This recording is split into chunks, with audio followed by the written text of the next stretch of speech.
La première histoire, c'est celle de Johanna. Au moment des faits, Johanna a 26 ans, elle est célibataire, elle vit toute seule dans son appartement, et elle a la chance d'avoir sa meilleure amie en tant que voisine. Elle nous raconte que dans sa vie tout va pour le mieux, elle a un travail, elle a des potes, elle a sa meilleure amie qui habite à côté de chez elle, elle a une famille, donc il ne lui manque absolument rien. Les relations amoureuses, c'est pas son truc, elle a pas envie de se prendre la tête avec ça pour le moment, et elle aime bien profiter de sa vie. Effectivement, à peu près tous les week-ends, elle se rend en boîte de nuit avec sa meilleure amie, ou dans des bars ou restaurants ou peu importe, et ça fait qu'elle est généralement pas souvent chez elle. Un fameux jour, on a alors en milieu de semaine, sa meilleure amie lui dit bah écoute, qu'est-ce qu'on fait pendant ce week-end? Est-ce que tu veux qu'on sorte? Est-ce que tu veux qu'on aille se faire un cinéma? Dis-moi. Et là, Johanna, pour changer, elle lui dit bah écoute, est-ce qu'on irait pas en boîte de nuit? Comme ça, on fait la fête, on rentre chez nous et le lendemain, c'est reparti. Sa meilleure amie, sans surprise, elle est d'accord, elle dit bah écoute, pourquoi pas, ça nous fera un bon week-end, on pourra décompresser. Et à partir de ce moment-là, la semaine, elle continue. Arrivé vendredi, on est alors à quelques heures de la première sortie en boîte de nuit. Johanna décide de se préparer pour aller au travail, elle s'habille, elle se maquille, elle prend la voiture et fonce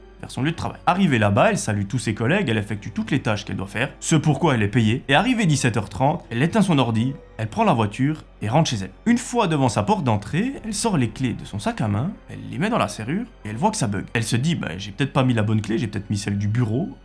Elle essaye d'ouvrir, et là, elle voit que sa porte d'entrée s'ouvre. En gros, celle-ci n'était pas fermée à clé, elle a peut-être oublié de le faire lorsqu'elle est partie au travail le matin. Elle ne se pose pas plus de questions que ça, elle entre dans l'appartement et se met sur son canapé. Là, elle profite de prendre quelques minutes pour scroller les réseaux sociaux, pour aller sur les sites de news, et prendre un peu de temps pour elle. Vers 19h, sa meilleure amie vient sonner chez elle, vu qu'elle habite juste à côté. Elle lui dit, est-ce que t'es prête pour la soirée? On part dans quelques minutes. Johanna lui dit, attends ma belle, je suis pas prête du tout, je suis pas maquillée, je suis pas habillée, je suis étalée dans mon canapé. Je te propose qu'on parte vers 21h, comme ça on va manger un petit truc, après on va en boîte de nuit, on fait la fête et on rentre. Sa meilleure amie est parfaitement d'accord, elle est déjà prête à sortir, du coup elle reste chez Johanna et comme ça elles peuvent un petit peu discuter. Arrivé 21h, les deux sont fin prêtes à sortir, elles prennent la voiture et se rendent tout droit vers un restaurant. Une fois terminées, elles se rendent dans la boîte de nuit la plus proche et elles font la fête toute la nuit. Pendant qu'elles dansent, elles rencontrent un groupe de personnes qui a l'air plutôt sympathique, et en gros c'est avec ce groupe de personnes qu'elles font la fête. Vers 3-4 heures du matin, les deux sont éclatées de fatigue, elles décident de reprendre la voiture et de rentrer à la maison. Quelque chose que je vous demande, si vous avez bu de l'alcool en soirée et que vous pensez retourner à la maison en voiture,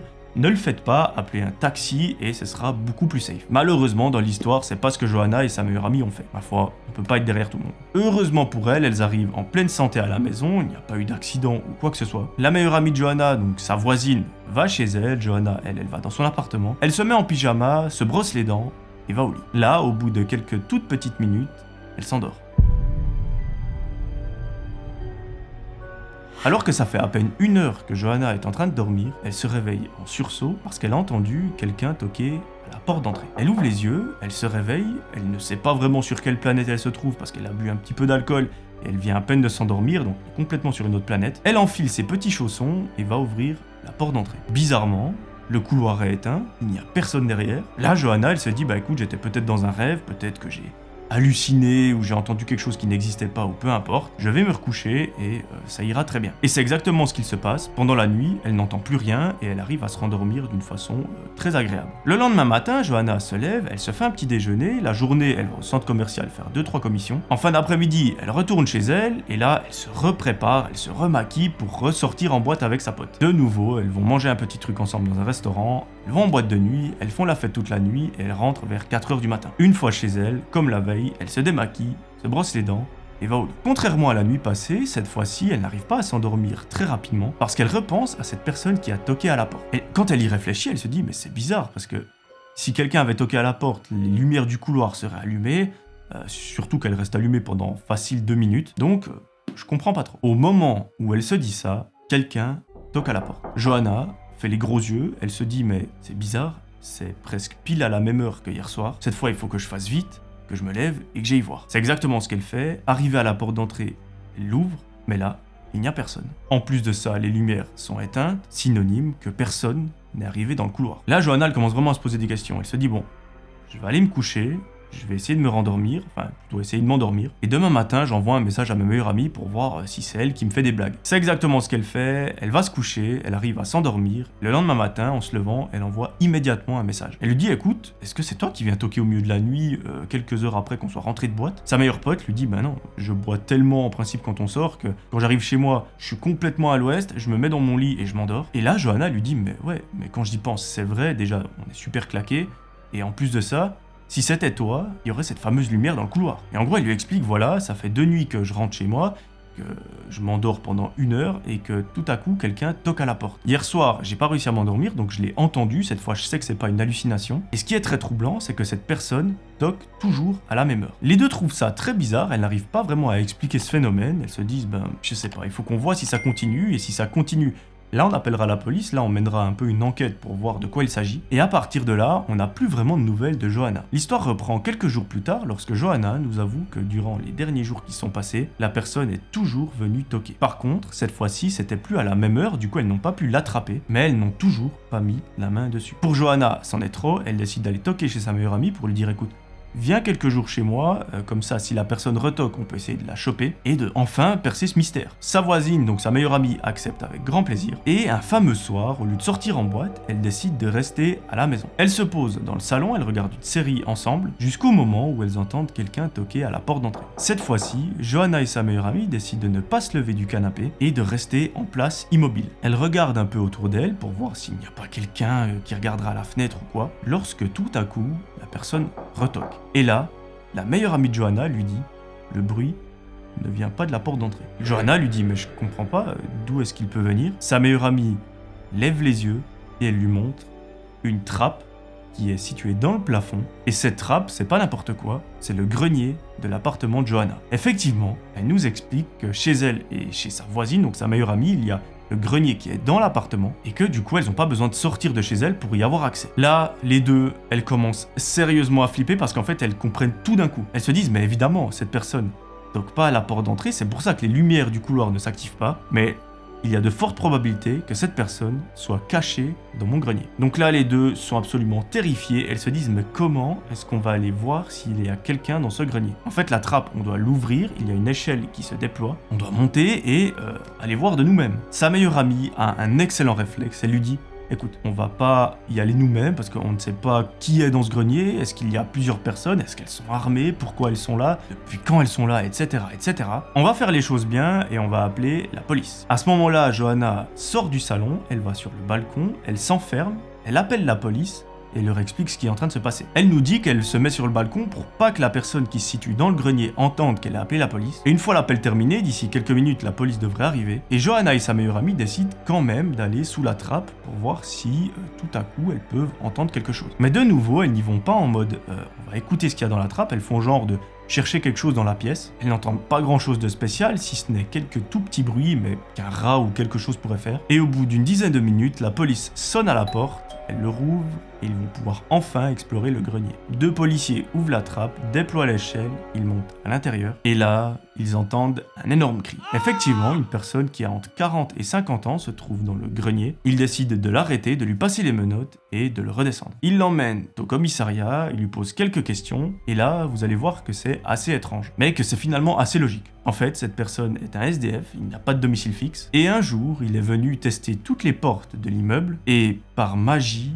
celle de Johanna n'était pas fermée à clé. Et vous vous souvenez, le premier jour, lorsqu'elle est rentrée du travail, sa porte n'était pas fermée à clé. Eh bien, cette personne est entrée dans l'appartement, elle a vu qu'il y avait un grenier avec une échelle, elle a décidé de l'ouvrir, d'y monter et de refermer la trappe et d'établir un petit peu son domicile là-dedans. Et les nuits qui ont suivi, lorsque Johanna entendait quelqu'un toquer, eh bien, c'était pas à la porte d'entrée parce que les lumières étaient éteintes, donc ça montrait que personne n'était dans le couloir. Eh bien, en réalité, c'était cette personne qui était au grenier qui s'amusait à toquer pour faire peur à Johanna dans l'optique de la faire quitter l'appartement parce qu'il y aurait quelque chose de paranormal. Malheureusement pour lui, Johanna était plus maligne, elle a décidé de faire appel à la police et à sa meilleure amie, et ensemble, ils ont pu percer ce mystère. Johanna nous raconte quand même que l'histoire de cette personne l'a beaucoup touchée, elle a décidé de ne pas porter plainte et même d'aider cette personne. Elle lui a payé pendant 1 semaine une chambre d'hôtel, histoire qu'elle puisse se remettre sur pied et qu'elle puisse peut-être trouver un travail ou quelque chose. Elle n'a malheureusement pas eu de nouvelles, par contre, elle sait que cette semaine dans l'hôtel lui a fait beaucoup de bien. Et moi je trouve ça d'ailleurs super touchant de la part de Johanna, parce que c'est vrai que si on a une personne qui fait ça chez nous et qui essaye de nous faire peur et qui s'introduit chez nous sans notre autorisation, on n'aurait pas forcément envie de l'aider. Donc je trouve ça absolument génial de la part de Johanna d'avoir fait abstraction de tout ça et de s'être dit, ben voilà, cette personne a déjà la vie très dure, elle n'a pas de domicile, probablement pas de famille. Donc moi j'ai les ressources pour l'aider, je lui paye 1 semaine dans un petit hôtel et je trouve ça incroyable. Heureusement, cette histoire se finit bien, elle aurait pu très mal finir. Il suffit que la personne qui était dans le grenier soit très mal intentionnée et qu'elle s'attaque à Johanna pendant la nuit, la fin aurait été très différente. La deuxième histoire, elle est très courte, mais je l'ai sélectionnée parce que vous allez voir, le réflexe que la personne a eu, j'y aurais jamais pensé. On est un soir d'octobre, Victoria décide de sortir avec ses potes en ville et elle va probablement rentrer assez tard. Elle a pour but de profiter un maximum de ses potes et de la soirée, et c'est exactement ce qu'il se passe. Pendant plusieurs heures, elle fait la tournée des bars avec ses potes et vers 3-4 heures du matin, elle décide de rentrer à la maison. Contrairement à l'autre histoire, elle est un petit peu plus responsable et consciente que les deux autres amis, donc Johanna et sa meilleure pote. Elle décide de ne pas prendre le volant, mais de prendre les transports publics. Voilà l'habitude que j'aimerais que vous adoptiez. Vers 3 heures du matin, elle se rend à l'arrêt de bus, elle sait qu'il va arriver dans quelques minutes. En gros, il y en a un toutes les heures qui fait le tour pour ramener les personnes un petit peu en état d'ébriété. Une fois celui-ci arrivé, elle monte dedans et là, elle s'aperçoit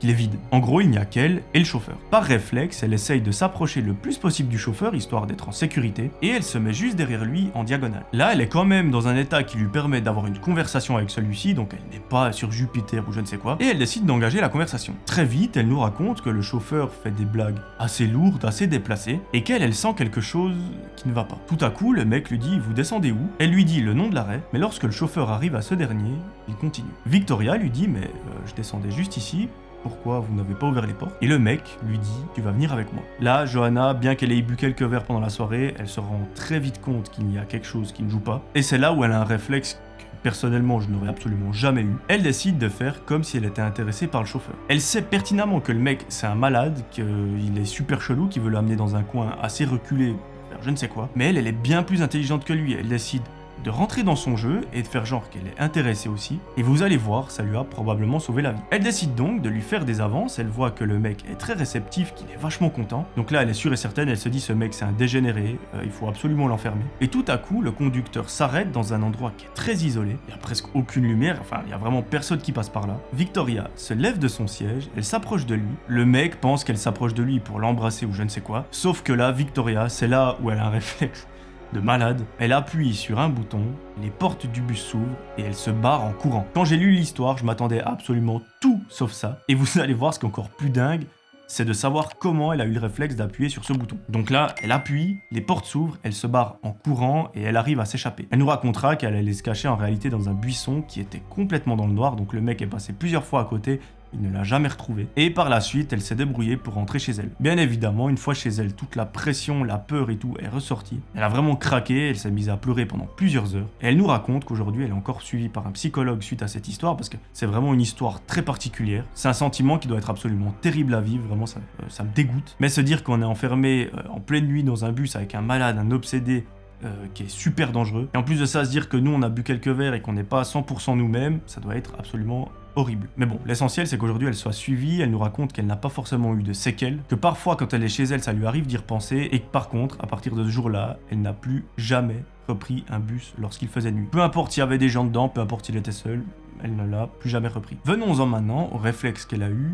Pourquoi est-ce qu'elle a appuyé sur ce bouton? Comment elle a su que c'était ce bouton qui ouvrait les portes? Eh bien mes amis, c'est là où le métier de son père lui a peut-être sauvé la vie. Effectivement, celui-ci était chauffeur de bus. Aujourd'hui, il est à la retraite, mais elle nous raconte qu'elle a eu plusieurs fois l'occasion d'aller conduire avec lui. Enfin, conduire avec lui dans le sens, lui il conduit, elle est sur le même siège que là où elle était durant cette soirée. Donc en diagonale juste derrière le chauffeur, et que lorsqu'elle était adolescente, elle était passionnée par les bus. Elle-même voulait en conduire lorsqu'elle serait plus grande, et du coup, elle savait parfaitement quel bouton faisait quoi. Les bus d'aujourd'hui sont les mêmes que ceux d'avant et les boutons n'ont pas changé. Donc là, j'ai envie de dire, elle a eu quand même un réflexe que, honnêtement, j'y ai même pas pensé lorsque j'ai lu l'histoire. J'étais assez choqué quand j'ai vu ce qu'elle a fait. Donc rien que pour ça, Victoria, je pense que toute la chaîne, 55 000 personnes et quelques, on te souhaite un très bon rétablissement et on te félicite énormément. Voilà, c'est la fin de ces histoires. J'espère qu'elles vous auront plu. De nouveau, prenez-les avec des pincettes. On se base sur des témoignages. On ne saura jamais si elles sont vraies ou si elles sont pas vraies. On espère sincèrement qu'elles ne le sont pas, comme ça personne n'a vécu de choses atroces, mais malheureusement on ne pourra jamais le prouver.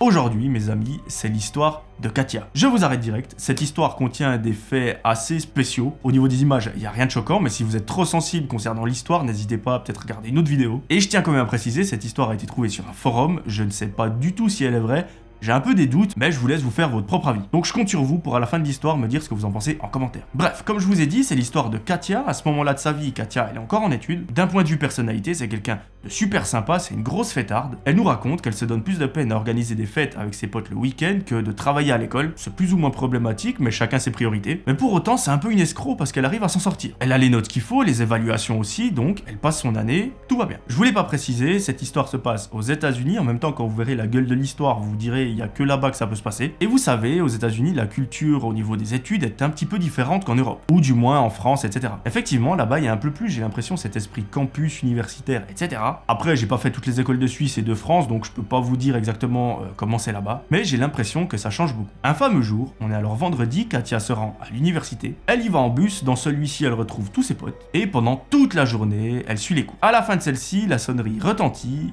et ça marque le début des vacances. Katia, elle est refaite parce que comme je vous l'ai dit, les études, c'est pas sa priorité, elle préfère faire la fête. Donc, qui dit vacances, dit à peu près fête tous les soirs. Les premiers jours de vacances, tout se passe à merveille, Katia prend un petit peu de temps pour se reposer. Elle voit quand même 2-3 potes de temps en temps, mais la plupart du temps, elle reste dans son lit devant Netflix et tout va bien. Un matin, lorsqu'elle se réveille, elle voit qu'elle a un message sur son téléphone, il s'agit de sa meilleure amie, qui lui dit « Est-ce que tu serais pas chaude à venir à une fête qu'on a organisée avec un autre groupe de potes ?» Katia, il faut pas lui demander ça 2 fois, elle lui dit « Écoute, je suis absolument trop motivée, dis-moi l'heure et je serai là. » Pendant plusieurs minutes, elles échangent les détails de la fête par message et la journée continue. Arrivée en fin de journée, Katia se prépare, elle prend la voiture et se rend sur le lieu de la fête. Là-bas, elle retrouve quelques personnes qu'elle connaît. La fête a lieu en plein air, c'est un espace super sympa. Celui-ci est entouré de plusieurs champs et le cadre est vachement idéal. Pendant toute la soirée, elle boit comme une ivrogne. Vers 2-3 heures du matin, elle est complètement arrachée, mais elle nous raconte quelque chose qui l'a mise un petit peu mal à l'aise. Effectivement, elle a passé la majorité de la soirée avec sa meilleure pote au bar et un mec n'arrêtait pas de les fixer. À un moment, elle demande à sa pote, mais est-ce que tu sais qui c'est ce mec? C'est le giga malaise, il arrête pas de nous fixer, il est vraiment relou. Et là, sa pote lui dit, oui, c'est un mec qui m'aime, je ne l'aime pas, et il arrête pas d'insister depuis plusieurs semaines. Katia, à ce moment-là, elle est tellement éclatée qu'elle s'approche du mec, elle lui dit gros, elle t'a dit non, arrête de nous fixer comme ça, c'est le giga malaise, va t'amuser, va danser, va trouver quelqu'un d'autre, mais laisse-nous tranquille. Quand elle lui dit ça, le mec ne dit rien, aucune expression sur le visage, et il part. Bon, bah la soirée elle peut continuer, Katia, pour fêter cette victoire, elle retourne au bar et elle continue. Vers 4h du matin, il est l'heure de rentrer à la maison. Katia reprend la voiture. Je vous l'interdis, si j'en vois un de vous qui est ivre au volant, je le mets en prison. Est-ce que j'ai les droits de le faire? Pas du tout, mais on s'arrangera. Alors plus sérieusement, ne prenez pas la voiture quand vous êtes ivre, sinon je vous en colle une. Par miracle, elle arrive saine et sauve à la maison, sa meilleure pote aussi. Elle se met dans son lit et finit par s'endormir. Le lendemain matin, lorsqu'elle se réveille, elle retrouve à nouveau un message de sa meilleure amie sur son téléphone. Elle lui propose de faire une soirée, sauf que cette fois-ci, Katia a quelque chose d'autre prévu ce soir-là. En gros, sa meilleure pote va avec un groupe d'amis, Katia avec un autre, donc malheureusement, elles pourront pas passer la soirée ensemble. Pendant la journée, Katia s'occupe, la soirée, elle se passe tranquillement avec ses potes. Elle rentre à la maison, tout va bien, et elle s'endort. À partir de ce jour-là, Katia nous explique que pendant 3-4 jours, elle n'a plus eu de nouvelles de sa meilleure pote. Chose assez bizarre parce que normalement elles s'écrivent presque tous les jours, que ce soit pour s'envoyer des conneries sur Instagram ou s'envoyer des messages assez sérieux. Là, elle n'a rien eu. C'est un peu bizarre, Katia décide de prendre son téléphone, d'appeler sa meilleure pote. Malheureusement, elle ne répond pas. Bon, là Katia se dit elle est peut-être partie en vacances et elle a oublié de me le dire. Tout dépend dans l'endroit où on se trouve sur la planète, on n'a pas forcément de réseau, ce qui expliquerait pourquoi je ne peux pas la joindre. Elle s'inquiète pas plus que ça, malgré que ça la travaille de temps en temps. Elle continue ses vacances, elle continue à faire des soirées tous les soirs, jusqu'à un fameux jour. Effectivement, aujourd'hui Katia se réveille, elle prend son petit déjeuner. Durant la journée, elle va faire quelques achats au centre commercial et elle revient à la maison. Vous allez voir, ce qui va se passer est assez gore et ça fait bien bader. Une fois de retour à la maison, Katia se prépare parce que ce soir, elle a de nouveau une soirée. Mais contrairement aux autres soirs, ce sera pas avec d'autres gens qu'elle ne connaît pas. Ce sera avec 4-5 potes et ils vont faire un truc assez spécial. En gros, pas loin de chez eux, il y a une sorte de grande place, alors je sais pas trop si c'est un champ ou quoi, et il y a une petite cabane. Les potes de Katia et elle ont l'idée d'allumer un feu et de faire des grillades là au milieu, de boire quelques bières et de passer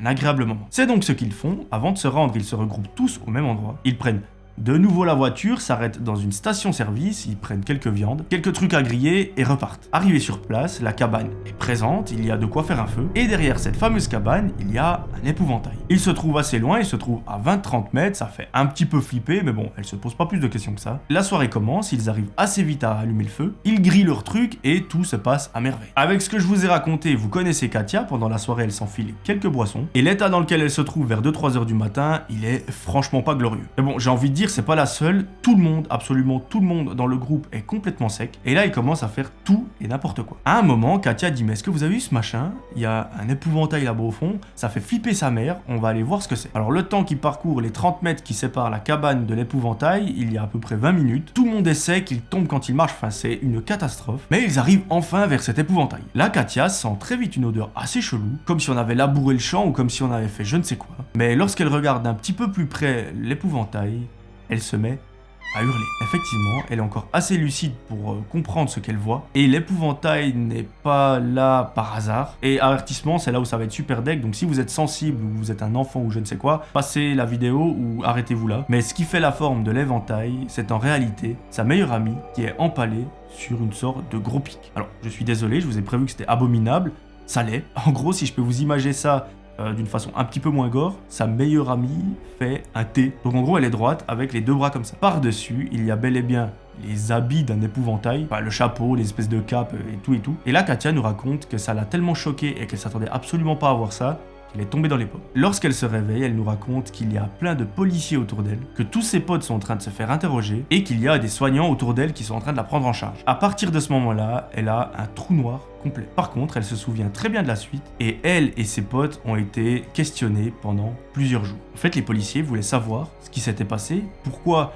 ce corps était là au milieu. Imaginez-vous, Katia, elle est anéantie parce qu'elle a vu sa meilleure amie dans cet état-là. Bon, déjà, elle a perdu sa meilleure amie, elle la retrouve comme ça, elle est soupçonné d'avoir participé à ça, donc c'est super dur mentalement. Bref, pendant plusieurs jours, ils répondent aux questions des officiers, l'enquête dure une éternité, jusqu'au jour où Katia obtient des nouvelles de la police. Effectivement, suite à leur enquête, la police a pu mettre la main sur la personne qui a commis cette atrocité, et il s'agit en réalité du mec qu'elle est allée embrouiller lors de la fameuse soirée. Vous vous souvenez, celui qui arrêtait pas de les fixer, elle et sa meilleure pote. La police l'a arrêté, ils l'ont questionné pendant plusieurs jours, et il a tout avoué. D'ailleurs, ce dégénéré a même expliqué en détail ce qu'il a fait. En gros, le mec est complètement fracassé dans sa tête, il a mal vécu le fait que la meilleure amie de Katia lui dise « Bah écoute, moi je ne t'aime pas, je suis désolé, mais je peux pas m'inventer des sentiments pour toi. » Et pendant la soirée où Katia et sa meilleure pote étaient séparées, donc elles fêtaient chacun avec un groupe d'amis différents, eh bien, le mec a attendu la meilleure pote de Katia devant chez elle, il lui a mis un coup, et il lui a ôté la vie d'une façon que je ne vais pas décrire. Pour faire un truc comme ça, déjà, il faut être un dégénéré, mais plus, mais pour aller mettre le corps de la personne en forme d'épouvantail au milieu d'un champ, il faut être un dégénéré plus. Le mec a bien évidemment été jugé, et ce dont on est sûr, c'est qu'il ne sortira plus jamais de sa vie. Alors vous en doutez, il n'y a pas besoin que je vous le dise, mais Katia, à partir de ce jour-là, elle a été anéantie. Aujourd'hui encore, elle est suivie par un psychologue, mais elle nous raconte que ça n'a pas beaucoup d'effet, parce que parler à quelqu'un, ça atténue pas la peine qu'on a dans notre cœur, et j'ose à peine imaginer ce qu'elle ressent. Aujourd'hui, mes amis, c'est l'histoire de Julien. On est alors en décembre 2016, Julien est à l'université, tout se passe à merveille dans sa vie. Il a des amis qui sont en or, une famille qui est en diamant et une petite copine qui n'a pas de prix. Bref, à cette époque-là, il nous raconte qu'il était comblé de partout. Un fameux jour, Julien arrive à la maison, il vient de rentrer de l'université, et il se prépare parce que dans 2 heures, sa petite amie est censée venir à la maison. Effectivement, sa mère lui a proposé de l'inviter pour qu'elle puisse manger le repas avec eux, et vu qu'elle habite assez loin de chez eux, elle peut même rester dormir cette nuit-là. Julien est super heureux parce qu'il ne se voit pas si souvent que ça, et il se met sur son 31. Il met sa plus belle chemise, il s'asperge de son meilleur parfum, et 2 heures plus tard, quelqu'un sonne à la porte. Julien est tellement heureux qu'il descend les escaliers en courant, il manque à quelques reprises de se péter la gueule, il arrive vers la porte d'entrée, il l'ouvre et là, il est émerveillé parce que devant lui se trouve, à ses yeux, la plus belle femme de tout l'univers. Quelques minutes après, le repas est servi, les 2 amoureux se rendent à table et toute la famille mange dans une ambiance qui est incroyable. Une fois le repas terminé, Julien et sa petite amie montent dans la chambre, ils mettent Netflix et 3 heures plus tard, les 2 amoureux s'endorment. Le lendemain matin, malheureusement, c'est pas congé, Julien doit se rendre à l'université. Il se prépare, fait un bisou à sa petite amie et sort de chez lui. Là, il rentre dans le garage, il monte sur sa moto et file tout droit en direction de l'université. À ce moment-là, on est le 23 décembre, quelques heures seulement avant Noël. Lorsqu'il rentrera des cours ce soir, il retrouvera sa petite amie chez lui. Elle n'a pas cours, aujourd'hui elle a congé, donc elle va l'attendre patiemment chez lui. Et ça, franchement, il nous raconte que c'est pour lui une source de motivation, parce que rentrer chez soi après une journée de cours qui a été difficile et retrouver la personne qu'on aime le plus au monde, ça n'a tout simplement pas de prix. Mais avant ça, malheureusement, il y a quelques minutes de route, plus quelques heures de cours qui les séparent, donc il faut bien les faire. Vu qu'on est en décembre, ce matin-là, il fait super froid, les routes sont gelées, on voit pas vraiment très loin devant et il faut être prudent. Julien se met en route, il nous raconte que tout se passe bien, lorsqu'à un moment, il est sur une longue ligne droite, il accélère donc un petit peu plus, mais soudain, Une voiture roulant en sens inverse le percute de plein fouet. Julien s'envole et atterrit une dizaine de mètres plus loin. Sa moto est complètement arrachée et lui, il est inconscient. Peu de temps après, Julien se réveille, mais l'environnement a un petit peu changé. Effectivement, il se trouve dans une chambre d'hôpital, il fait tout nuit, et il n'y a personne à son chevet. Sur lui, il a plein de capteurs, plein de fils qui sont branchés, il ne comprend pas ce qui se passe, mais par contre, la douleur est bel et bien présente. Il nous raconte qu'il arrive à peine à se lever et à bouger certains membres, mais il arrive, après de longues minutes d'efforts intensifs, à se lever et à aller aux toilettes. Il ne voit presque rien dans la chambre tellement elle est plongée dans le noir. Il va faire ce qu'il a à faire aux toilettes, et en sortant de celle-ci, il voit que dans sa chambre, il y a un deuxième lit. Il ne s'en était même pas rendu compte, apparemment une personne partage la chambre, mais à peine quelques pas effectués en dehors des toilettes, une lumière s'allume. Il nous raconte que cette lumière est tellement puissante que ça l'éblouit, mais il arrive à distinguer un visage. Cette lumière, en réalité, c'est la petite lampe qui est sur la table de nuit de la personne qui partage la chambre, et il arrive à distinguer une dame assez âgée. Le premier réflexe de Julien, c'est naturellement de s'excuser parce qu'il a peur d'avoir fait trop de bruit et que la personne se soit réveillée. Il dit donc, excusez-moi madame, je voulais absolument pas faire de bruit, je suis vraiment désolé. Et la vieille dame lui dit, il n'y a aucun souci, faites comme si de rien n'était et je vais me rendormir. Julien se recouche, il met la couverture sur lui,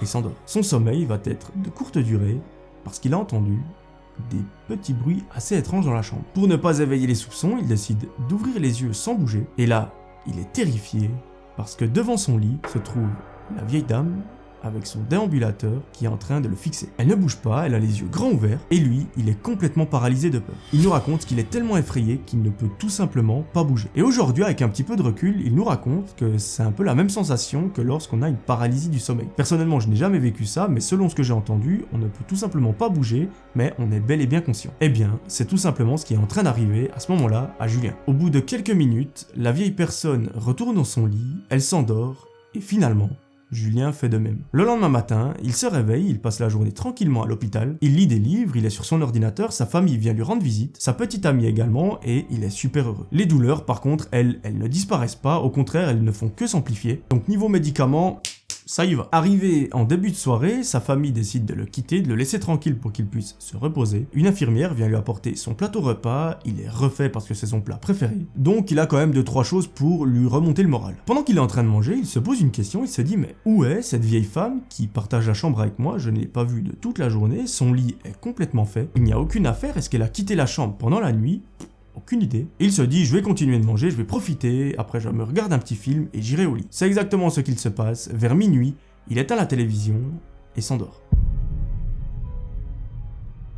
À 2h33 du matin, Julien ouvre les yeux, il pousse un énorme cri parce que son bras lui fait terriblement mal. En se retournant, il voit qu'à son chevet, il y a une vieille dame qui est sur une chaise, qui tient une petite lame et qui est en train de lui tailler légèrement le bras. Julien, à ce moment-là, il se débat, il se lève d'un coup, il sort de la chambre pour espérer trouver de l'aide, mais malheureusement, la douleur est tellement insupportable qu'il finit par s'évanouir. Le lendemain, Julien se réveille dans son lit, il est très confus. Des infirmières sont à son chevet ainsi que sa famille. Notre ami a terriblement mal, vraiment il a des douleurs qui sont atroces, mais par contre, la situation est extrêmement étrange. Effectivement, tout le monde a l'air super heureux de parler à Julien, lui il ne comprend pas vraiment parce qu'ils se sont vus la veille, mais là, tout le monde a l'air quand même particulièrement content. Encore, si c'était que sa famille, d'accord, parce que c'est un membre de notre famille et il a beaucoup de blessures, donc ça peut faire peur. Donc si on voit qu'il est bien, on est super heureux, mais là, même les infirmières autour sont extrêmement heureuses. Bon, Julien il est refait parce qu'il se dit putain je suis une star, tout le monde m'accueille,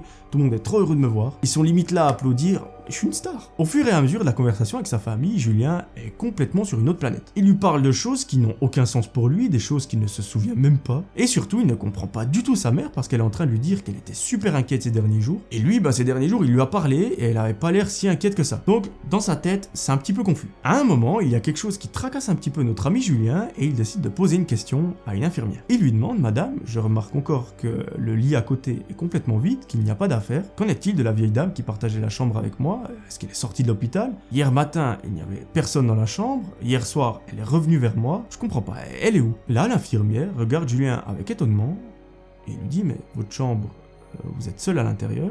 Personne ne l'a partagée avec vous, et encore moins une vieille dame. Julien lui dit, si, les derniers soirs, il y a une dame qui m'a fait plutôt peur, plutôt badée. Elle avait pas l'air méchante, bien qu'hier soir elle avait une petite sorte de lame. Regardez, c'est d'ailleurs elle qui m'a fait cette griffure. L'infirmière regarde, elle lui dit oui, vous avez une griffure, mais non, je vous promets, il n'y a aucune vieille femme qui a partagé votre chambre avec vous ces derniers jours. Julien il bade, il dit mec attends, je sais quand même ce que j'ai vécu. Ces 2 dernières nuits, je me suis fait pseudo-agresser par une dame, elle était chelou, elle me fixait au bout du lit, j'étais très conscient, je ressentais la douleur comme jamais. Là, les infirmières ne comprennent pas, elles font toute une tête assez bizarre et elles disent écoutez, on va aller poser la question à notre chef, voir s'il y a bien une femme qui a partagé votre chambre, mais on est sûr à 100% que non. Mais pour lever le doute, on va quand même aller poser la question. La famille, elle est complètement buggée, elle ne comprend pas ce qui se passe. C'est assez lunaire la conversation et 20 minutes plus tard, les 3 infirmières reviennent dans la chambre. Et cette fois, elles ne sont pas seules, elles sont accompagnées d'un monsieur qui n'est autre que le chef de l'établissement. Il salue Julien, il est super souriant, il a l'air d'être super sympa, et il lui pose quelques questions. Il lui dit Julien,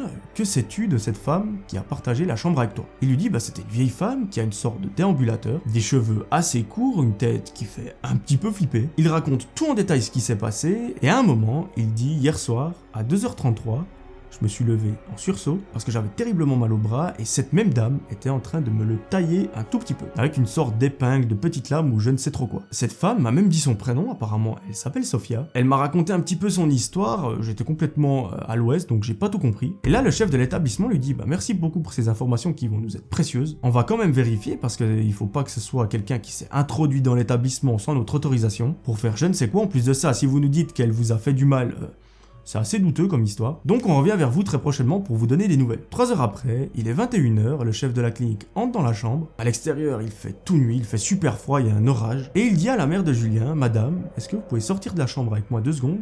Je dois vous expliquer quelque chose. Sa mère comprend pas trop, elle lui dit oui, pas de souci, bien sûr, j'arrive. Il ferme la porte derrière eux et commence à discuter. Le chef de l'établissement dit à sa mère, écoutez madame, la situation est extrêmement étrange et préoccupante. Il y a effectivement personne qui a partagé cette chambre avec votre fils. Et surtout, comme vous l'avez remarqué, il était dans le coma pendant plusieurs jours. Les infirmières étaient à son chevet presque constamment. Il ne s'est jamais levé, il n'a rien pu faire vu qu'il était dans le coma. Et lui, il nous parle d'une étrange vieille dame qui lui aurait parlé, qui lui aurait fait du mal, etc. J'ai recherché un petit peu dans mes dossiers parce que le prénom qu'il nous a donné me faisait penser à une patiente. Celle-ci est décédée il y a plusieurs mois dans d'atroces souffrances. Et là, il dit quelque chose qui va mettre des frissons à la mère de Julien pour toute sa vie. Il lui dit, elle est décédée dans cette même chambre et l'heure à laquelle tout ça s'est produit, vous la connaissez. Aujourd'hui, Julien est de nouveau sur pied, il est en très bonne santé. Par contre, lui et sa famille, les infirmières et le chef de l'établissement n'arrivent pas à expliquer ce qu'il s'est passé. Est-ce que Julien, pendant son coma, a ressenti des choses? Qui était cette dame? Est-ce que c'était simplement le fruit de son imagination et que c'est un hasard qu'il ait sorti la bonne heure, le bon prénom et la bonne description? Ou alors est-ce que l'âme de cette vieille femme continue d'hanter cette chambre suite à ce qu'elle a vécu? Malheureusement, on n'en aura jamais la réponse. Moi je vous avoue, quand j'ai lu cette histoire, ça m'a vraiment fait bader. Sauf erreur, c'est la première que je raconte sur la chaîne où il y a des choses paranormales qui se passent. Quand je dis des choses paranormales, c'est pas forcément des fantômes, c'est tout simplement des choses qu'on ne peut pas expliquer, ou du moins que moi je ne peux pas expliquer. En tout cas, un très grand merci à toi Julien, je suis content qu'aujourd'hui tu te sois remis de cet accident. T'es un miraculé parce que faire un frontal avec une voiture lorsque t'es en moto à une vitesse conséquente, généralement c'est un aller simple pour un ping-pong avec tonton Johnny. Donc je suis trop heureux que tu te sois remis et j'espère que plus rien ne t'arrivera dans ta vie, autre que du bonheur et des belles choses. Voilà, c'est la fin de cette histoire, j'espère qu'elle vous aura plu. Si c'est le cas, n'hésitez pas à me dire ce que vous en pensez en commentaire. Et même si vous ne l'avez pas aimé, dites-moi ce que vous pensez dans les commentaires. Est-ce que Julien était dans le coma et qu'il a vécu des choses dans son esprit, ou peu importe, dites-moi, ça m'intéresse.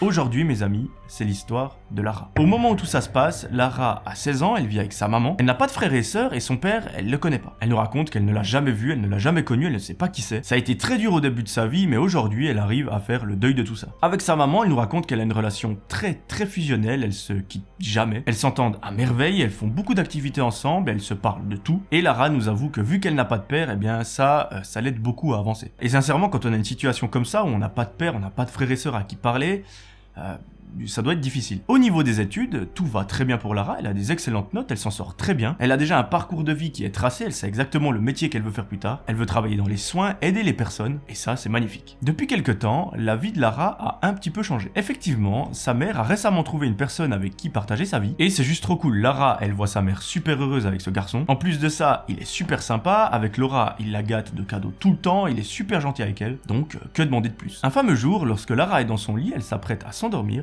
lorsque sa maman entre dans sa chambre. Là, elle s'assied au pied du lit, elle lui dit « Écoute Lara, j'ai envie qu'on discute de quelque chose, j'ai envie d'avoir ton avis et il faut vraiment que tu me dises ce que t'en penses. » Elle lui dit « Prochainement, on a envie avec mon copain de partir 3-4 jours en vacances, histoire de se faire un petit week-end prolongé en amoureux. Ça fait très longtemps que j'ai pas pris de vacances, ça fait énormément avec le travail et là, j'ai juste besoin de souffler un petit peu. » Lara comprend tout à fait, elle est super contente pour sa mère. Donc imaginez-vous à 16 ans avoir ce niveau de maturité, c'est très rare. Et elle lui dit « Maman, écoute, tu peux partir sans problème, moi je vais essayer de trouver un endroit où aller dormir. » Et là, sa mère lui dit « Non, il n'y a pas de tu trouves un endroit, moi j'organise absolument tout. Je vais essayer de demander à mes parents, donc à tes grands-parents, si tu peux aller dormir chez eux quelques jours. » Lara, elle dit « Ok, ça me dérange pas, mais je les ai pas vus depuis plusieurs années. » Et effectivement, elle nous raconte que ses grands-parents, elle les a connus quand elle était toute petite, donc quand elle avait 5-6 ans, et ça fait presque une dizaine d'années qu'elle ne les a plus revus. Mais bon, elle s'entendait super bien avec eux lorsqu'ils se sont vus la dernière fois, donc ça devrait pas avoir changé. Sa mère lui dit « Ouais, c'est vrai que bon, tu les as pas vus depuis quelques années.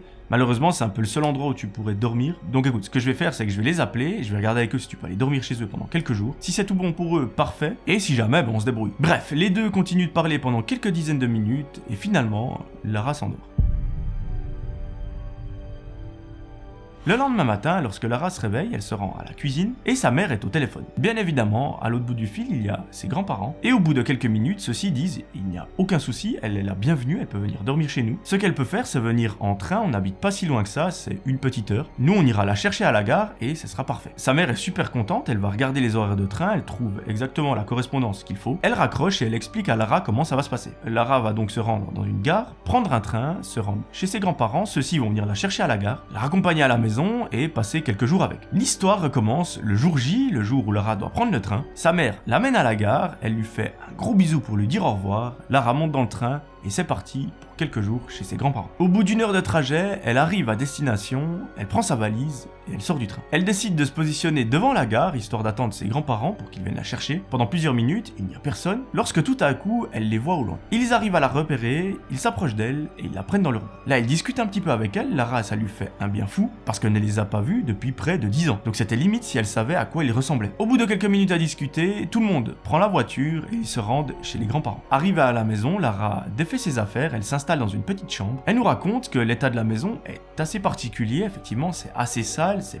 pas très beau. Il y a du bordel un petit peu partout, mais que ça la dérange pas plus que ça. Elle, sa chambre, elle est plus ou moins propre, donc il n'y a aucun souci. Pendant l'après-midi, elle regarde la télévision avec ses grands-parents, et le soir, tout le monde se met à table pour manger. Une fois le repas terminé, Lara retourne dans sa chambre, et là, elle reçoit un message. C'est sa mère qui lui a écrit pour voir s'il était bien arrivé, si tout se passait bien. Lara lui dit que c'est vraiment super cool, elle s'est installée, la maison, elle est pas très propre, mais voilà. Sa mère lui fait des gros bisous, elle lui dit bonne nuit, et elle lui dit « Je t'appellerai demain ». Après ça, Lara retourne vers ses grands-parents, elle regarde encore un petit peu la télévision, et finalement, elle va dans sa chambre, et elle s'endort. À un moment, Lara est réveillée par un petit bruit, et lorsqu'elle se réveille, elle voit que ses grands-parents sont derrière la porte de sa chambre. Celle-ci est vitrée, donc on peut voir un petit peu à travers, et les deux grands-parents semblent la fixer, la regarder et discuter. Lara, elle leur fait un petit coucou, elle se demande pourquoi ils sont là, mais en même temps ça la choque pas. Les grands-parents lui font un petit coucou, et elle finit par se rendormir. Le lendemain matin, elle se réveille assez tôt, elle va prendre un petit déjeuner avec ses grands-parents. Tout se passe à merveille, l'après-midi ils vont même faire une promenade, et le soir, ils rentrent à la maison, et ils mangent ensemble. Ils décident de mettre un film sur la télévision pour passer une bonne soirée, et au bout de 20 minutes à regarder celui-ci, Lara reçoit un appel. C'est sa mère qui l'appelle parce qu'effectivement la veille elle lui a promis de l'appeler aujourd'hui pour prendre des nouvelles. Lara décroche et les deux sont en FaceTime. Lara elle est trop contente de voir sa mère, limite elle a les larmes aux yeux parce que comme je vous ai dit elles ont une relation très fusionnelle et être loin l'une de l'autre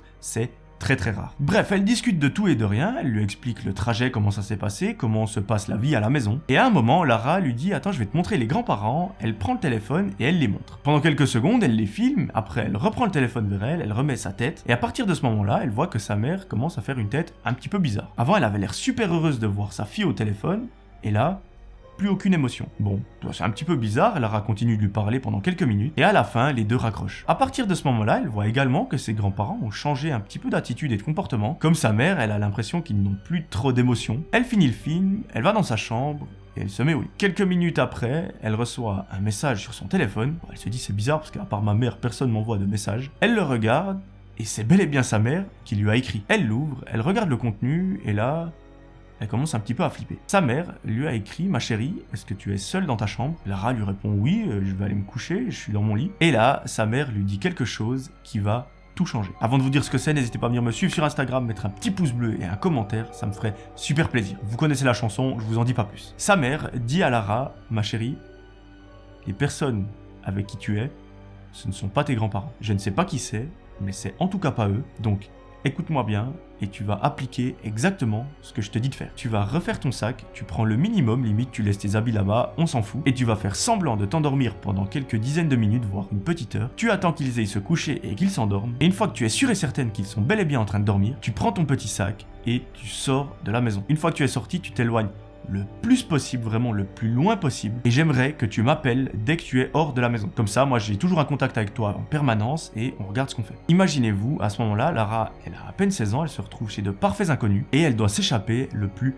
rapidement possible. Elle applique à la lettre ce que sa mère lui a dit de faire, elle fait son sac, elle écoute par la porte pour voir si les grands-parents sont en train de ronfler. Et effectivement, elle entend des ronflements énormes à travers la chambre. Elle peut donc s'échapper. En arrivant vers la porte d'entrée, elle voit que celle-ci est verrouillée et que malheureusement la clé, elle n'est pas présente. Elle commence sérieusement à paniquer, mais très vite, elle a le bon réflexe de se dire, il y a des fenêtres, je vais l'ouvrir très discrètement et passer à travers. C'est ce qu'elle fait. Malheureusement, en ouvrant la fenêtre, elle fait beaucoup de bruit. Elle décide de faire le plus vite qu'elle peut et une fois qu'elle est dehors, elle ne regarde plus derrière elle. Elle sprint comme une malade, limite elle oublie d'appeler sa mère et au bout de quelques centaines de mètres, là elle se souvient qu'il faut qu'elle appelle absolument sa mère. C'est ce qu'elle fait, les deux sont en contact et sa mère lui dit, éloigne-toi très vite, partage-moi ta localisation et une fois que tu me l'as partagée, moi j'appelle la police et je leur dis de venir te rejoindre. Elle explique à Lara la procédure pour qu'elle puisse lui partager sa localisation et au bout d'une heure d'enfer, la police retrouve la petite fille dans la rue. Ils l'emmènent au commissariat, vraiment ils prennent soin d'elle. Ils demandent des informations concernant les personnes qui l'ont hébergée. Lara arrive à les décrire physiquement, mais du coup elle n'arrive pas vraiment à comprendre ce qui s'est passé. Comment ça se fait que ces personnes sont venues la chercher à la gare, etc. Et vous allez voir, c'est vraiment des coïncidences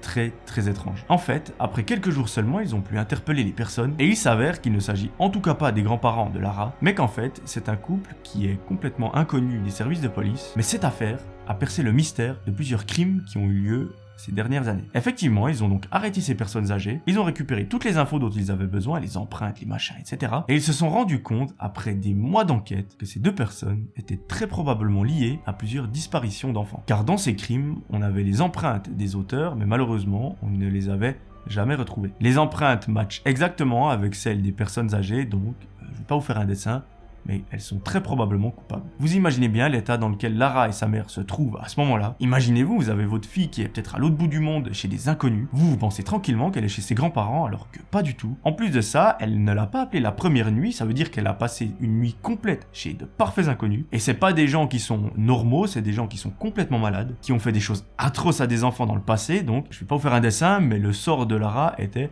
plus ou moins scellé. Naturellement, la mère de Lara a écourté son séjour, elle est venue la chercher au commissariat, elles sont rentrées à la maison et là, elles ont eu beaucoup de mal à s'en remettre. Autant la mère que son copain, que Lara, les mois qui ont suivi ont été très durs. Aujourd'hui, Lara a bientôt 20 ans et elle nous raconte que ça va un peu mieux, mais que ça reste pas foufou, qu'elle n'arrive plus à prendre le train seule, qu'elle n'arrive plus à attendre quelqu'un dans la rue toute seule. Et ça, je comprends tout à fait, ça s'appelle les traumatismes et j'espère sincèrement qu'ils vont disparaître un jour ou l'autre. Voilà, j'espère que cette histoire vous aura plu, en tout cas moi je l'ai vraiment appréciée. L'histoire est plus ou moins normale jusqu'à quelques minutes de la fin, et là on apprend la sombre vérité. Aujourd'hui, mes amis, c'est l'histoire de Laura. Alors je pense que d'ici 2 semaines, on aura fait absolument tous les prénoms sur Terre sur cette chaîne, donc désolé si ça se répète un petit peu. À l'époque où tout ça se passe, Laura a 22 ans, elle est en études. Ça aussi, c'est un petit peu répétitif, mais bon, on n'y peut rien. Et notre amie Laura, à ce moment-là de sa vie, elle recherche l'amour. Effectivement, ça fait plusieurs années qu'elle est célibataire et elle a besoin un petit peu d'affection. Donc un jour, elle est dans sa chambre, sur son téléphone, et elle a la bonne idée d'installer une application de rencontre. Elle nous avoue qu'au début ça lui fait un petit peu bizarre parce qu'elle n'a jamais utilisé ce genre d'application. Elle est plutôt en mode je vais trouver la personne qui partagera ma vie dans la vraie vie de tous les jours plutôt que sur une application de rencontre. Ça, vous faites votre propre avis, il y en a qui pensent qu'on peut trouver l'amour sur ce genre d'application, d'autres pas, donc c'est un petit peu mitigé. D'ailleurs, dites-moi vous de quel côté vous êtes dans les commentaires. Assez vite, Laura reçoit beaucoup de likes sur son profil, elle est refaite parce que ça faisait un moment qu'elle n'avait pas eu d'attention de la part de garçons, et là, elle est super contente parce qu'elle voit qu'elle intéresse d'autres personnes. Elle répond gentiment à 2-3 messages qui lui sont envoyés et tout se passe pour le mieux. Elle nous raconte qu'elle rencontre un petit peu des lourdeaux, d'autres mecs sont super sympas mais que c'est un petit peu mélangé. Bref, pendant plusieurs jours, elle nous raconte que c'est son activité principale lorsqu'elle rentre des cours. Elle se met sur son téléphone et elle répond à ses nombreux admirateurs. L'histoire reprend quelques semaines plus tard lorsque Laura pense avoir trouvé l'amour de sa vie. Effectivement, il s'agit d'un garçon super beau, super sympa, super mignon, avec qui les échanges sont incroyables, ils ont une complicité de malade. Elle se sent vraiment bien avec lui, mais le seul petit problème, c'est qu'elle ne l'a jamais rencontré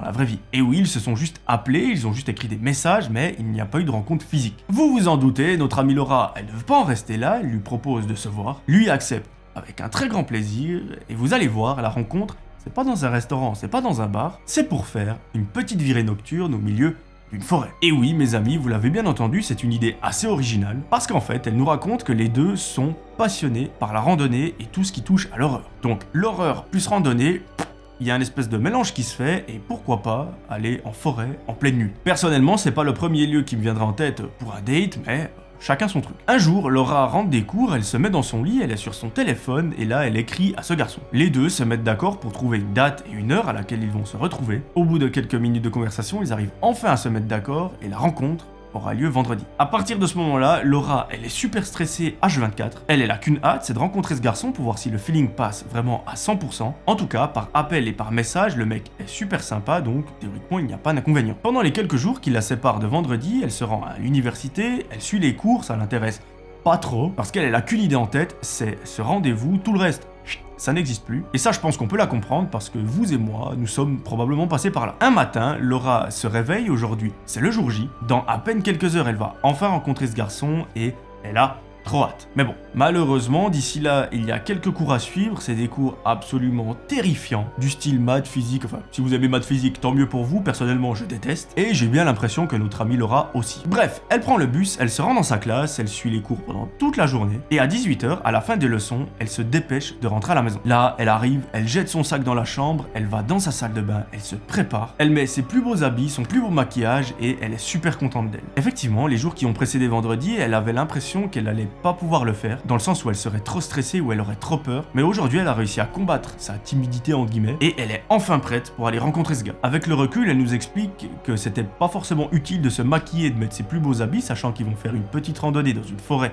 en pleine nuit, mais bon, avec la pression du premier date, je comprends. Laura enfile ses chaussures, elle sort de la maison, et elle attend. Au bout de 10 minutes, une voiture apparaît dans la rue, celle-ci se gare juste devant elle, et le garçon en sort. Laura, à ce moment-là, elle a des papillons dans le ventre, le mec est comme sur les photos, il a l'air incroyablement gentil, elle lui saute dans les bras, les deux montent dans la voiture et se rendent en direction de la forêt qu'ils veulent explorer. Celle-ci se trouve à une vingtaine de minutes, et dans la voiture, elle nous raconte que c'est génial parce qu'en fait, ils arrivent à discuter d'une façon très fluide. C'est comme s'ils se connaissaient depuis des années, alors qu'en fait, ça fait à peine quelques semaines. Donc ça, j'ai envie de vous dire, généralement, c'est un bon signe. Mais attention, c'est pas parce que vous parlez avec une personne et que c'est très fluide que cette même personne est super cool. Parfois, ils peuvent cacher un ou deux secrets ou quelque chose d'assez étrange. Après quelques minutes de voiture, les deux arrivent enfin au début de cette forêt, ils sont trop contents, elle est magnifique. Après vous me direz, une forêt dans la nuit, est-ce que ça peut être magnifique ? Aucune idée. Mais les deux sortent de la voiture, ils enfilent leur petit sac et se mettent à avancer. Elle nous raconte que l'ambiance est assez bizarre parce qu'en fait elle a vraiment l'impression de marcher avec son copain alors qu'ils ne sont officiellement pas en couple, et avec l'ambiance de la forêt en pleine nuit, les bruits d'animaux, les bruits de bois qui craquent, etc., c'est assez particulier. Mais bon, les deux, vu qu'ils sont fans de ça, vu qu'ils sont fans d'horreur, de randonnée, ils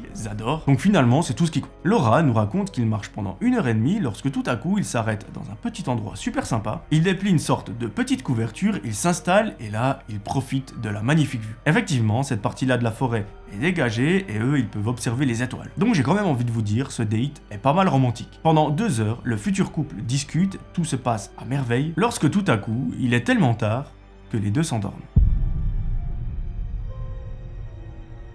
Laura nous raconte qu'en fait elle était tellement bien dans ses bras qu'elle n'a juste pas vu le temps passer et qu'elle s'est assoupie, et qu'apparemment lui aussi. 2 heures plus tard, Laura se réveille en sursaut parce qu'elle a entendu un très gros bruit, mais c'est pas la façon dont elle s'est réveillée qui l'inquiète, c'est plutôt que le mec n'est plus là. Elle regarde à gauche à droite pour voir, je sais pas, s'il a pas roulé pendant son sommeil, mais malheureusement, le mec a disparu. À ce moment-là, inutile de vous dire que Laura se met sérieusement à flipper, elle est au milieu d'une forêt en pleine nuit avec un gars qu'elle connaît pas plus que ça. Celui-ci a disparu et elle se retrouve toute seule là au milieu et elle ne sait pas quoi faire. Elle a à ce moment-là un bon réflexe, elle décide de juste se décaler de l'endroit où elle se trouve. Elle ne sait pas comment l'expliquer, mais elle se dit voilà, je suis avec un gars, je ne sais pas ce qu'il a fait, je ne sais pas où il est. Je vais me mettre à quelques mètres d'ici pour voir ce qu'il se passe vers cette couverture. Donc là où je me suis réveillé. Comme ça, s'il revient, je peux voir s'il a des gens avec lui, s'il a quelque chose avec lui, ou peu importe. Ça, très bon réflexe de la part de notre amie Laura. Pendant plusieurs dizaines de minutes, elle nous raconte qu'en fait elle est sur une bûche de bois, assise, elle a super froid et rien ne se passe. Hormis les bruits d'animaux, de bois, de feuilles,